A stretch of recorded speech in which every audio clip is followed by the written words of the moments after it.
আজকে একটা কঠিন একটা কথা আপনাদের কাছে আমি শেয়ার করতে চাচ্ছি। আর সেই কথাটা হচ্ছে কি, আমি বলবো যে রান্নাঘর আমার রণক্ষেত্র, আর এই আমার হাতের রান্না আমার অস্ত্র। আর আপনারা প্রিয়জন যারা আছেন আমার পাশে, আপনারাই আমার সৈনিক। তো আপনারাই কিন্তু পারেন আমার এই দুঃসময়কে সুসময়ে পরিবর্তন করে দিতে। তো সবাইকে নমস্কার ও সুস্বাগতম আমার এই আরও কিচেনে। তো বন্ধুরা, সবাইকে আন্তরিক শুভেচ্ছা জানিয়ে শুরু করছি আজকে রান্না। আজকে দেখাতে চাচ্ছি কী রান্না হবে। আজকে রান্না করে দেখাবো সাধারণ ঘরোয়া উপকরণে অসাধারণ একটি রান্না। কাঁকরোল আর আলু দিয়ে একটা ডালনা করব। তার জন্য কাঁকরোলগুলো আগে আমি কাঁকরোল আর আলুগুলো কিন্তু আমি পুকুর থেকে সুন্দর করে দিয়ে নিয়ে এসেছি। এখন আমি এগুলো কেটে নেবো সুন্দর করে। আপনারা দেখতে থাকুন। খোসা ছাড়িয়ে নিচ্ছি।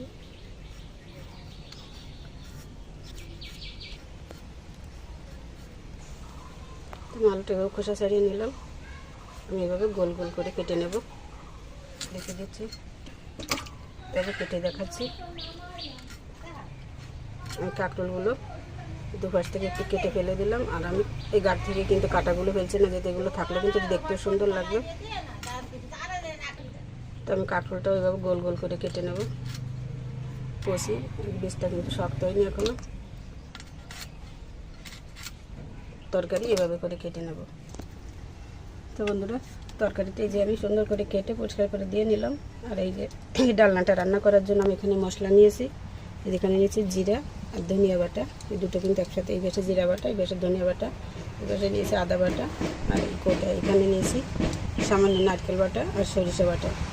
তো বন্ধুরা, আর আমি এর জন্য একটু স্পেশাল একটা মশলা বানিয়ে নেব। সামান্য কিছু সরিষা, গোটা জিরা আর নিয়েছি কিছু মৌরি। আমি শুকনো খোলা একটু ভালো করে ভেজে নেব।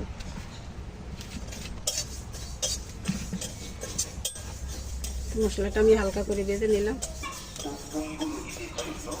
করে আলাদা করে আবার কিছু জিরা আর ধনিয়া একসাথে আবার ভেজে নিচ্ছি। এগুলো গুঁড়া করে রাখবো। নিলাম আমি এখন তরকারিগুলো আগে ভেজে নেব। তার জন্য কড়াইতে দিয়ে দিয়েছি সরিষার তেল। আর এই রান্নাটা কিন্তু সরিষার তেলেই বেশি ভালো হয়। সরিষার তেল দিয়ে রান্না করলে রান্নার স্বাদটাই কিন্তু বেড়ে যাবে। তো তেলটা সুন্দর করে গরম করে নিলাম। এখন আমি আর তরকারিগুলো আগে দিয়ে দিচ্ছি সব। ভালো করে ভেজে নেব। কালারের জন্য হালকা একটু হলুদ দিয়ে দিচ্ছি। আর বেশি স্বাদের জন্য সামান্য একটু লবণ। সুন্দর করে আমি লালচে করে ভেজে নেবো তরকারিগুলো আগে। তো তরকারিটা বাঁচতে বাঁচতে বন্ধুরা, আমি ভাজা মশলাটা গুঁড়ো করে নিয়ে আসবো শিলপাটার থেকে। তো চলুন বেটে। তো বন্ধুরা, আমি কিন্তু ঘরের ভিতরে চলে আসলাম। শিলপাটা বেটে নিচ্ছি। আর যেহেতু আমি রান্নাটা কিন্তু বাইরে করছি, তো আমি ঘরের থেকে বেটে নিয়ে যাচ্ছি। আমি সুন্দর মিহি করে একদম গুঁড়ো করে নেব। মশলা থেকে দেখেছি কত দারুণ একটা গন্ধ ছড়িয়েছে। এবারটা কিন্তু আমার তরকারিগুলো সুন্দর করে একদম লালচে করে ভেজে নেওয়া হয়ে গেল। আর এই যে এদিকে দেখুন, আমি মশলা কিন্তু বেটে নিয়েছি দুই রকমের। এই পাশে নিয়েছি বাটা একসাথে ভাজা করি, আর এই পাশে নিয়েছি সরিষা মৌরি আর হচ্ছে। তো তরকারিগুলো আমি এখন তুলে নিচ্ছি। একদম লালচে করে দেখে ভেজে নিলাম। কোষা কোষা সব উঠো। তো তরকারিতে যে ভেজে তুলে নিলাম। এখন চলে যাচ্ছে আমি মূল রান্না। তো কড়াইতে আবার নতুন করে তেল দিয়েছি। তেল তো একদম গরম হয়ে গেছে। তাতে আমি শুকনো লঙ্কা, তেজপাতা, গোটা জিরা ভেজে নিলাম।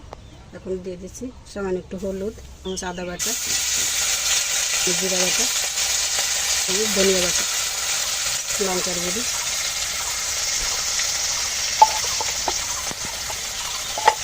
সব মশলা দিয়ে আমি সুন্দর করে কষিয়ে নেব। মানে একটু গরম জল দিয়ে দিচ্ছি।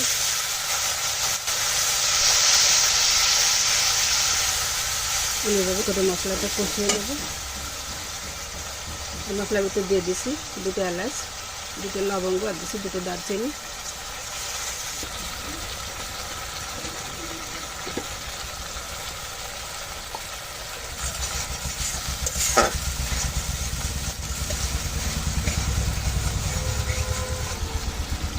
এই মশলাটা খুব সুন্দর করে কষিয়ে নিয়েছি।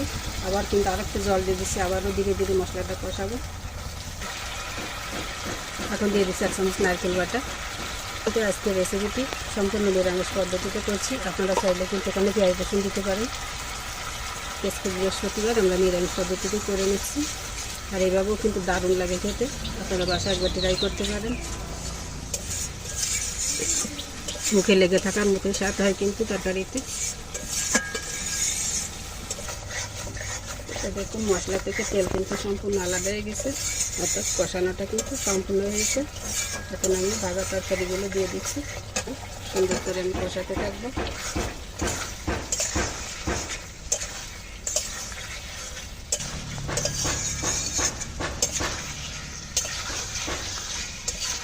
যেহেতু খুব সুন্দর করে ভেজে নেওয়া তরকারি, আর এইভাবে কিন্তু আরও দারুণভাবে কষিয়ে নিলে কিন্তু খাবারটা একদম সুস্বাদু হয়ে যাবে।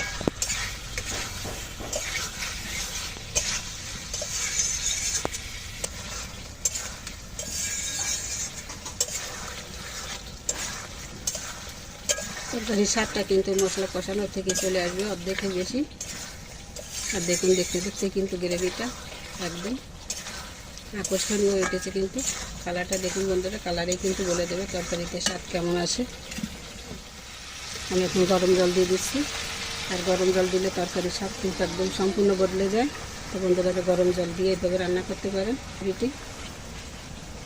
আর আপনারা কে কোথা থেকে দেখছেন আমার এই ভিডিওটি কমেন্ট করে আমাকে জানাবেন। আপনাদের সাথে আমার কথা বলতে খুব ইচ্ছা করে, কমেন্ট করবেন, আমি আপনাদের প্রতিটা কমেন্টের উত্তর দেবো। এখন নামানোর আগে দিয়ে দিচ্ছি একটু চিনি, দিলে কিন্তু খাবারের স্বাদটা দ্বিগুণ বেড়ে যায়। আর বন্ধুরা যদি কেউ মিষ্টিটা অপছন্দ করেন তারা স্কিপ করতে পারেন। নিরামিষের রান্না যেহেতু একটু মিষ্টি মিষ্টি হলে কিন্তু স্বাদটা বেড়ে যায়।